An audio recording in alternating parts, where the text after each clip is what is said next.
Hello everybody, it's Tim here again, here another movie review, this time for Clerks 3. Now I'll just say, as far as like Kevin Smith goes, he has a cult following in terms of his films and all that. Me, I've never been like a huge Kevin Smith fan, but I do enjoy Kevin Smith.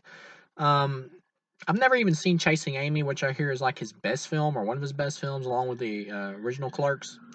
But yeah, I've never been like a huge Kevin Smith fan. I think he's good at like his dick and fart comedies, but I think the majority of his films kind of belong in the 90s. And I'll go ahead and say for Clerks 3, some of these jokes here really would fit the 90s better than what they do now in today's decade.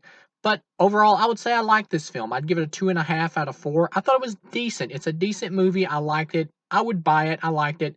As far as Clerks goes, I really enjoyed the first Clerks. The second one I thought was a solid 3 out of 4. I thought it was good, not great, but a good effort for a sequel, for a movie that honestly didn't really need a sequel, but since we got part two, I thought it was a good effort and a good movie to do. That one was much more centered on Dante and him like falling in love with Rosario Dawson and all that.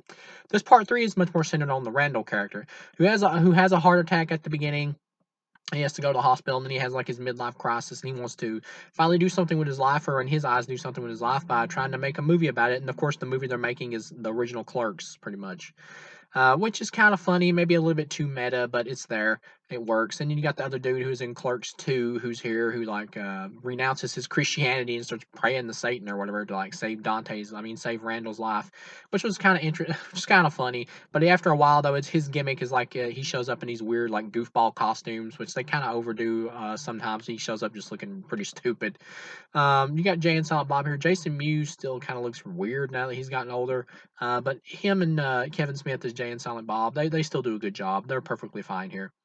Not in a big lot of the movie, but for what they're in, they do a good job, which is makes sense. This movie should be more centered on the Dante and Randall characters.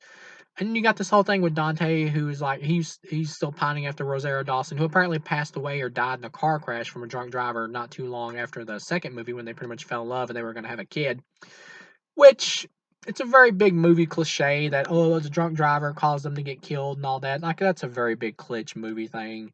Like, in real life, yes, people do get killed by drunk drivers at some points and all that, but it's not as much as movies make you like think it would be, or they overdo it.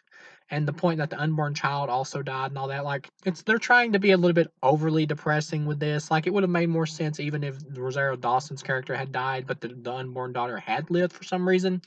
And maybe at the end, after Dante's character actually does die, which, yes, these are all going to include spoilers. Maybe at the end, after his character did die, Dante's character, maybe Randall, like, took the daughter under his wing and made her like the person who worked at the quick stop with him and all that. That would have maybe made more sense or whatever, but they want to do that. Kevin Smith wants to kill off both those characters, so you feel like a piece for Randall that he's died because he's passed on to be with Rosario Dawson and all that, so he's going to be happy in the afterlife and everything. So you feel a peace for it, and you are sad, but at the same time you're kind of happy that he gets to go be with Rosario Dawson, who he misses.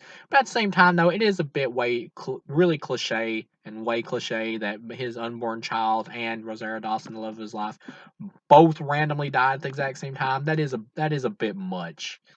Um, it just kind of seems thrown in there deliberately so they can just do the plot they want to do. The movie is funny. It has some funny moments. It's not as good as the comedy in the first movie, or really even the second movie. But for when it does have the comedy in it, it is funny. And them like filming a movie or whatever of the Clerks 1, and like bringing back some of the actors who were in other movies and cameos by Ben Affleck or whatever, where he's like auditioning to play. I can't remember if it's Dante or Randall, and they got Danny Trejo in there also acting like them, and they're all repeating the line, "I'm not even supposed to be here today." That's pretty damn funny. You get to the end, of course, though, and like Randall flies off on Dante, because he's like obsessed with making his movie because he wants to do this. And Randall's character has always been like a slight asshole through the movies, but you could see at different moments that he does care for Dante, so that kind of made him a little bit redeeming. Here you get to the end, and he does like fly off on him a little bit, and then Dante comes back and like flies off on him while they're like shooting a scene for the movie, but it causes Dante to have a heart attack. And Randall realizes he's fucked up, and that Dante has been the one who's tried to do everything for him and always tried to help him and always have his back. So he tries to make it up to him by like going to the hospital and showing him the movie that he's like re-edited to focus like directly on Dante and all that, and how much he loves him and everything, which is really sweet moment. And he's like showing him the movie and everything from a laptop, and you see like Dante in the afterlife pretty much, or in some kind of like purgatory type thing or whatever, like before he passes on, watching the movie with Rosario Dawson's character, and it really makes you feel heartfelt for it and sad. And then they walk off together because he's like, I trust the director. I don't need to see the rest of the movie. And so they walk off into the afterlife. Dante and Rosario Dawson do, which is heartfelt. It's sweet. They go off together, and then Randall like starts crying and all that. Really emotional. Almost made me tear up by the end. A little bit. Came close. But and then they're at the funeral and all that, and then the dude who's like become a Satanist or whatever, who's in Clerks 2 and all that, he's there dressed up in a goofy costume. I'll say this: some of the comedy at the end when they're at the funeral and all that, after the big heartfelt moments and all that, didn't really need like the dude dressed up in the goofy like costume and all that to be there to like try to force more laughs, because we just had this big serious moment. You don't need to try to start throwing in jokes after that. It doesn't really fit.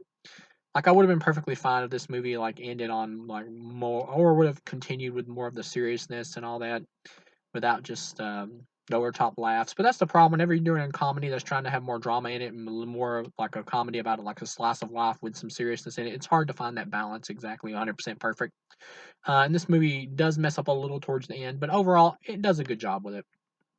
And then, of course, Randall's there talking about and giving a speech about Dante and him caring about him and all that. And you get to the end, and he puts the Satanist dude up there, the dude from part two, to be like his new worker at the quick stop. And then you got this chick show up who like almost married Dante, and now she's like gonna own part of the quick stop because Dante had to like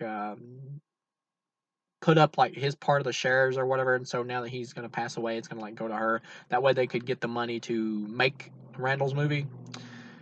And she's there, and then all at once, these like Jesus type themed kites that the dude who became a Satanist has made or whatever, or were making when he was a Christian. They've suddenly started flying off the shelves and selling extremely well, which kind of cliche and doesn't. It's kind of a movie thing. It doesn't. It takes you out of like the more grounded approach and grounded world that these Clerks movies try to kind of play into. So it's like, it's a bit coincidental, a little much, little movie-ish. But they start selling all that, so they give her the money, so they get to keep the place all to themselves. And it ends with Randall like saying, "I'm gonna miss you, buddy," and all that, and I wish you were here and everything. And you see like Dante's, or I guess assume either Dante's a ghost like standing there behind the counter with Randall, or like in Randall's imagination of him like spiritually imagining or feeling Dante's presence of him being there with him.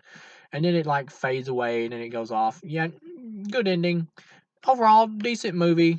You didn't need a Clerks 3. You didn't really need a Clerks 2, to be honest.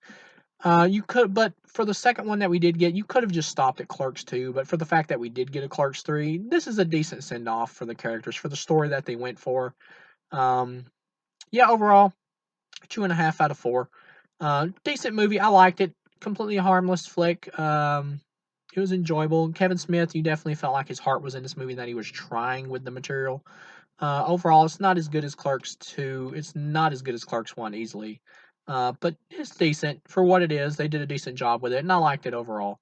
I would say that this is, I would say I like the Jay and Silent Bob reboot better than this movie, or at least I had more fun with it. But that movie was really stupid. And the thing about the Jay and Silent Bob like characters is when you make a complete movie out of them, those characters are inherently dumb. So you just got to make it a dick and fart fest. That's all it can be. And for that movie, I enjoyed that movie more than this one, just because it was just more fun for me for how stupid it was. Because it was just a pure comedy. This one's trying to be more of like serious slice of life movie with some comedy in it. And for what it is overall, I thought it was decent. I liked it. So thank you guys for watching, and I'll see you again.